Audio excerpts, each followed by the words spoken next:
So we have the least trustworthy media in the world, and it's no wonder. Look at how the media has been, well, not actually presenting the Cuban protests against the communist government in any way accurately. Well, Tim Graham, who is the executive editor of NewsBusters, he joins us to discuss the media's decline. Tim, good to see you. They ranked last in a measurement of 46 other countries, the United States media. I will say, I'm actually surprised that it wasn't like a negative number, a deficit. Well, I guess we're just a rambunctious people who are, skeptical of our information overlords. Yes, I am fascinated with how now the press went from, being an ally of the people against the government to now the people have to not just watch the government, but also treat the press in the same manner because they're kind of one and the same at this point. I always try to tell people when it comes to trust in the media that it didn't start under Trump. I would say it's been a long-running thing, but it absolutely went into a new low with Obama.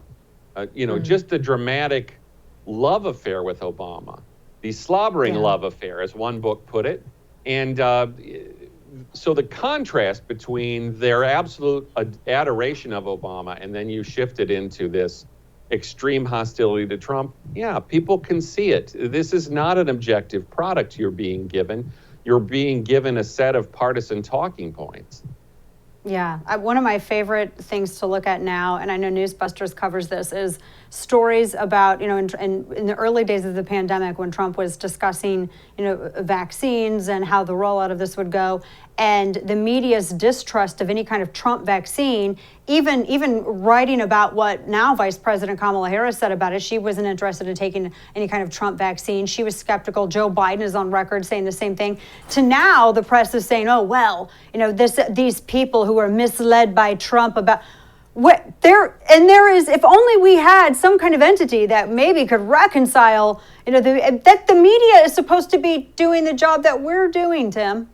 Yeah, exactly. I mean, the conservative media, a lot of what we do is trying to tell people what the liberals don't want you to know. Or the way they don't want you to remember. They don't want you to remember they were skeptical of the vaccines last year. They were also extremely skeptical there'd be a vaccine this year. You'll have to remember they were trying to claim, we wouldn't really have a vaccine till 2023. We have to remember they managed this whole COVID story as the silver bullet for Trump. Everything they did wasn't scientific, it was political. It's not scientific to ask the president how many thousands of people he feels responsible for killing, which is the kind of question he was getting at the White House. Now, since January 20, nobody's death from COVID has ever been assigned to this president. And yet every vaccination is somehow his doing.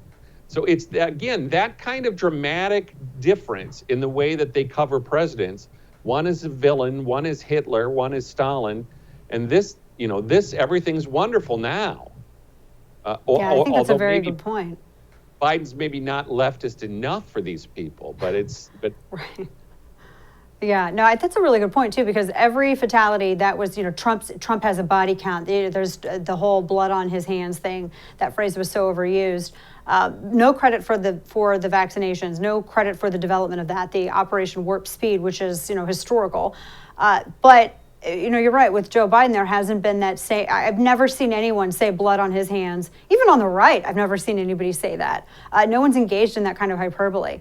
But what I have seen is I have to ask you about this, the whole misinformation and the Facebook censorship. Now, I'm actually surprised NewsBusters has not been taken down from every single platform at this point. I mean, I know that you guys have received reports in that, but I'm actually kind of surprised because you've been doing this and going after and holding the press accountable for quite some time. But talk to me about misinformation. Who is it when you have one group of doctors and scientists and another group of doctors and scientists?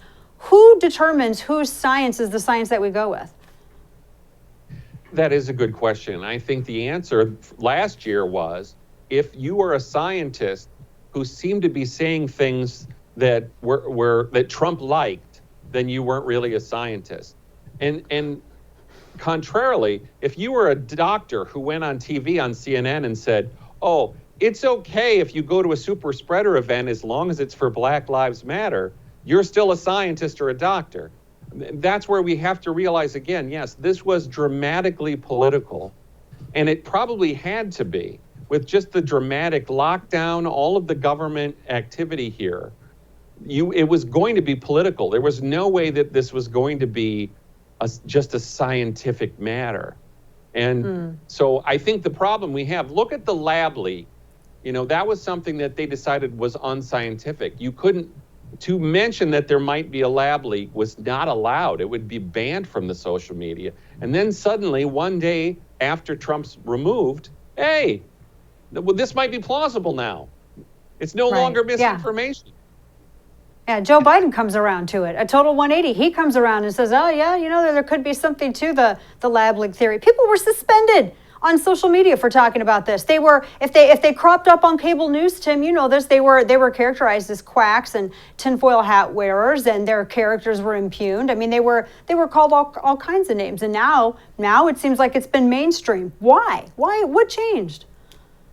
Well, one, the president changed, but I think that this is one of those areas where it does seem very political, and it just, it flips a switch. I mean, and you none of us are saying that Biden's killing people, but now Biden's running around saying Facebook is killing people. I know he walked that back now, but if you watch the news on Friday night, nobody suggested he needed to walk it back. They all just reported it like, oh, today, Biden says Facebook's a pack of killers.